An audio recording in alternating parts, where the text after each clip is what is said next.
चलें जी, शुरुआत करते हैं कुछ बेसिक कॉन्सेप्ट से।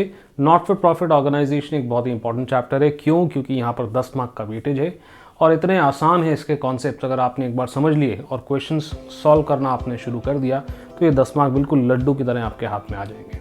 हाय, मैं हूँ CA गौरव सभरवाल, ए टीम कॉमर्स अकेडमी इंदौर से, और ये है कॉमर्स हसल।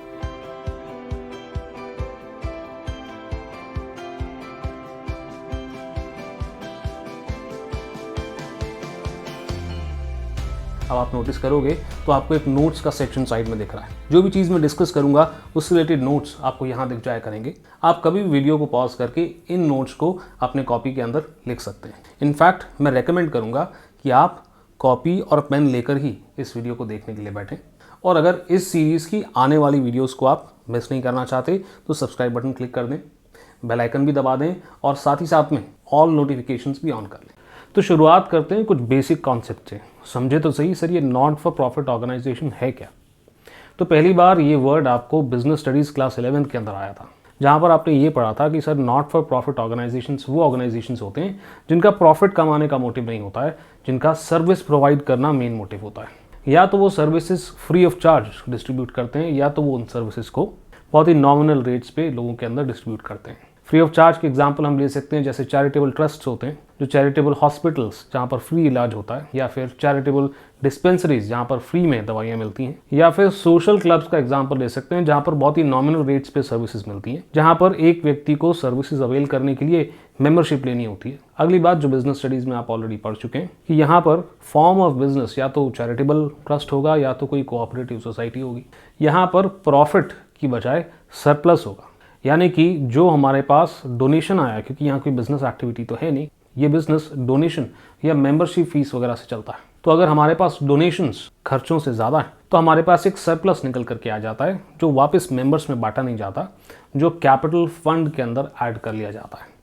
भाई जैसे सोल प्रोप्राइटरशिप और पार्टनरशिप के अंदर कैपिटल अकाउंट होता था, यहाँ पर कैपिटल अकाउंट की बजाय कैपिटल फंड होता है। चलिए जी, देखें कि NPO के पास सोर्स ऑफ इनकम क्या है, पैसा आता कहाँ से।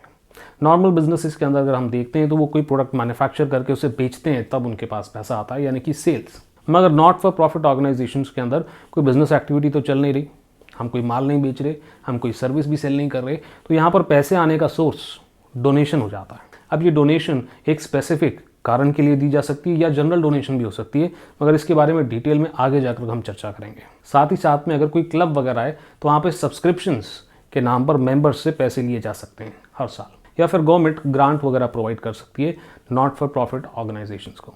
और आखिरी फीचर जो हम यहाँ डिस्कस करेंगे वो है कि हर नॉट फॉर प्रॉफिट ऑर्गेनाइजेशन की अपनी एक सेपरेट एंटिटी होती है। इसका मतलब क्या है? इसका मतलब ये है कि एक नॉट फॉर प्रॉफिट ऑर्गेनाइजेशन के मेंबर्स की अगर डेथ हो जाती है या इंसॉल्वेंसी हो जाती है तो उसे नॉट फॉर प्रॉफिट ऑर्गेनाइजेशन को कोई फर्क नहीं पड़ता है। चलिए जी, तो ये तो हो गई बेसिक कॉन्सेप्ट की बात। अब हम देखें कि यहाँ पर कौन से ऐसे अकाउंट्स बनाते हैं। तो अगर आप देखें तो यहाँ पर सबसे पहला अकाउंट है हमारा receipt and payment account, which is basically your cash account only. यहाँ पर आपको ओपनिंग बैलेंस मिलता है जो कैश और बैंक बैलेंस को कंबाइन करके बताया जाता है, और वहीं क्लोजिंग बैलेंस कैश और बैंक का क्लोजिंग बैलेंस यहाँ पर दिखाई देता है। और फॉर्मेट भी बिल्कुल सेम है। डेबिट साइड के अंदर आप रिसिप्ट्स, भले ही वो कैपिटल नेचर की हो या रेवेन्यू नेचर की, और वैसे ही क्रेडिट साइड के अंदर आप पेमेंट्स दिखाते हैं, भले ही वो कैपिटल नेचर की पेमेंट हो, यानी कि कोई फिक्स एसेट वगैरह को खरीदना हो, या फिर रेवेन्यू नेचर की पेमेंट हो, यानी कि कोई खर्चा, बिजली का बिल वगैरह पे करना हो। Just like cash account and bank account, receipts and payment account का भी ट्रेडिशनल अप्रोच से नेचर रियल अकाउंट होता है। Debit what comes in, credit what goes out. Usually ये अकाउंट आपको एग्जाम में क्वेश्चंस में ऑलरेडी दे रखा होगा और यहीं से आपको आपके क्वेश्चन का इन्फॉर्मेशन मिलेगा, यानी कि 11th की तरह ट्रायल बैलेंस आपका इनपुट नहीं होगा, रिसिप्ट्स एंड पेमेंट आपका इनपुट इन्फॉर्मेशन होगा। अगला अकाउंट है हमारा इनकम एंड एक्सपेंडिचर अकाउंट। आपको याद होगा क्लास 11th के अंदर आप पहले ट्रेडिंग अकाउंट बनाते थे, वहाँ पर ग्रॉस प्रॉफिट निकलता था, फिर हम बनाते थे प्रॉफिट एंड लॉस अकाउंट। तो ट्रेडिंग अकाउंट इसलिए बनता था क्योंकि हमको गुड्स की ट्रेडिंग, यानी कि खरीदने बेचने का ट्रांजैक्शन और उससे हुए हुए प्रॉफिट को शो करना होता था। मगर NPO तो बिजनेस एक्टिविटी करता ही नहीं, यानी कि गुड्स एंड सर्विसेज को बेचने खरीदने की तो बात है ही नहीं, इसलिए यहाँ पर ट्रेडिंग अकाउंट नहीं। अगला अकाउंट P&L को ही हम यहाँ पर इनकम एंड एक्सपेंडिचर अकाउंट बोलते हैं, ऐसा आप समझ लें। P&L क्यों नहीं बोल रहे फिर सर? P&L इसलिए नहीं बोल रहे क्योंकि यहाँ पर प्रॉफिट मोटिव नहीं है, और इसलिए यहाँ पर जो आंसर निकल के आता है वो नेट प्रॉफिट या नेट लॉस नहीं होता है, वो सरप्लस या डेफिसिट होता है। इसलिए हम यहाँ पर इनकम एंड एक्सपेंडिचर अकाउंट इस नाम का इस्तेमाल करेंगे। But income and expenditure account का नेचर भी वही है जो प्रॉफिट एंड लॉस अकाउंट का है, which is a nominal account. Nominal account यानी कि debit all expenses and losses and credit all incomes and gains. अब अगर आप यहाँ पर ध्यान से देखेंगे तो क्रेडिट साइड में यहाँ पर आपको एक कॉन्सेप्ट 1 दिखाई दे रहा होगा, सब्सक्रिप्शन। यानी कि पहला कैलकुलेशन जो हम यहाँ पर सीखेंगे वो होगा सब्सक्रिप्शन का, ये हमारा पहला कॉन्सेप्ट है। डेबिट साइड में अगर आप देखेंगे तो आपको यहाँ पर दिख रहा होगा कंजम्पशन ऑफ मटेरियल्स, ये हमारा दूसरा कॉन्सेप्ट होगा जिसे हम डिस्कस करेंगे। अगर income side is greater than the expenditure side then obviously हमारा सरप्लस निकल करके आएगा, और अगर इसका उल्टा हो गया तो हमारा डेफिसिट निकल के आएगा। बैलेंस शीट के अंदर आप देख रहे होंगे लाइबिलिटी साइड के अंदर हमारा concept number 3 fund based accounting, सिर्फ यही एक नई चीज़ है, बाकी सारी चीज़ें यहाँ पर सेम होती हैं। तो कॉन्सेप्ट नंबर 1 यानी कि सब्सक्रिप्शन की कैलकुलेशन, कॉन्सेप्ट नंबर 2 यानी कि कंजम्पशन ऑफ मटेरियल्स की कैलकुलेशन, और कॉन्सेप्ट नंबर 3 यानी कि फंड बेस्ड अकाउंटिंग, ये 3 कॉन्सेप्ट हम कर लेते हैं तो हमारा चैप्टर पूरी तरह से कंप्लीट हो जाएगा।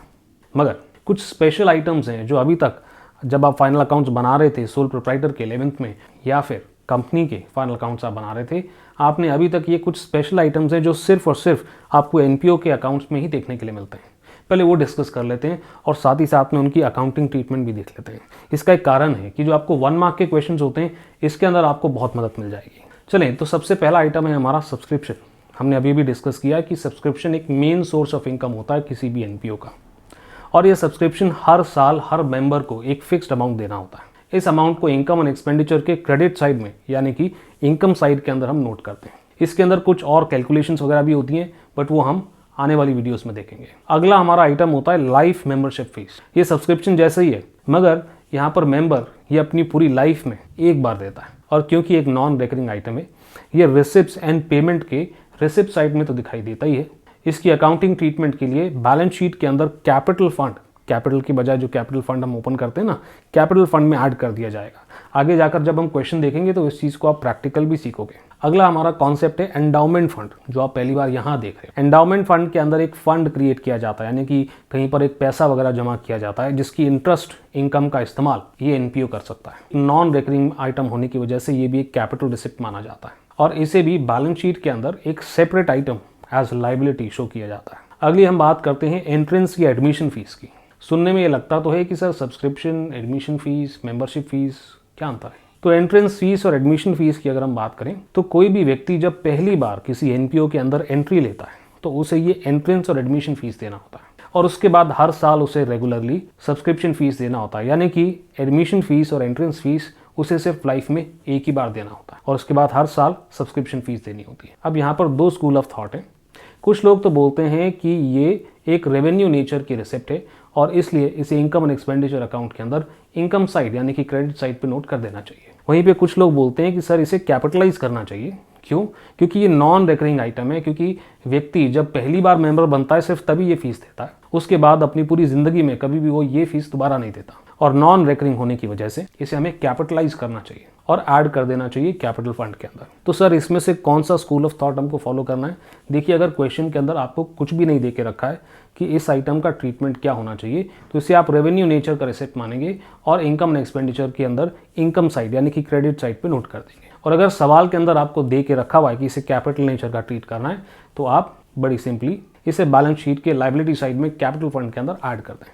कई बार क्वेश्चन में ऐसा भी दिया हो सकता है कि इस खर्चे का एक सर्टेन परसेंटेज आप रेवेन्यू नेचर का मानेंगे और दूसरा यानी कि रिमेनिंग परसेंटेज आप कैपिटल नेचर का मान सकते हैं, यानी कि वो आपको एक आइटम की 2 ट्रीटमेंट करने के लिए बोलेंगे। फॉर एग्जाम्पल, हमारा एंट्रेंस फीस है 10,000 और वो कहते हैं भाई 40% आप रेवेन्यू नेचर का मान लें। इसका मतलब क्या होगा?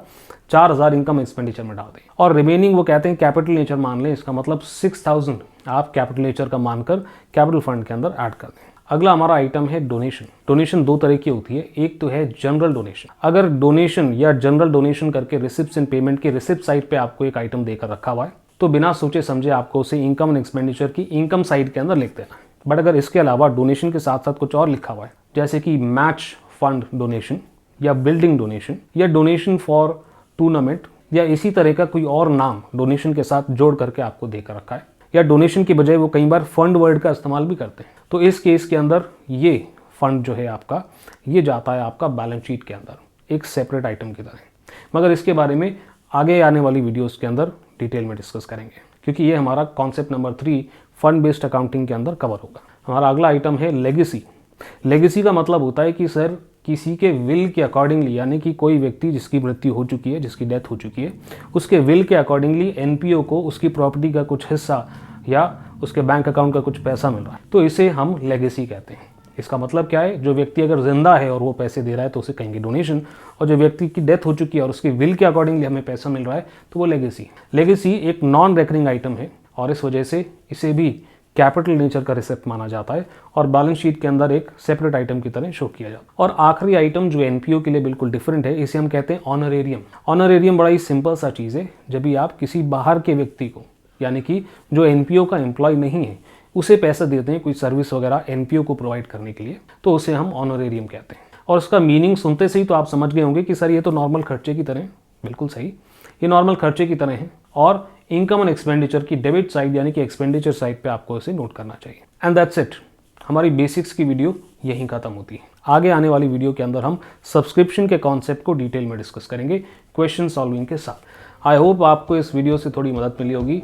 अगर वीडियो अच्छी लगी तो लाइक करें, ऐसी ही वीडियोस लगातार अगर आप देखना चाहते हैं तो सब्सक्राइब करें और साथ ही साथ में बेल आइकन दबाकर ऑल नोटिफिकेशंस ऑन करना मत भूलिएगा। अभी के लिए इतना ही। आपके सीए गौरव सर आपको नेक्स्ट वीडियो में मिलेंगे।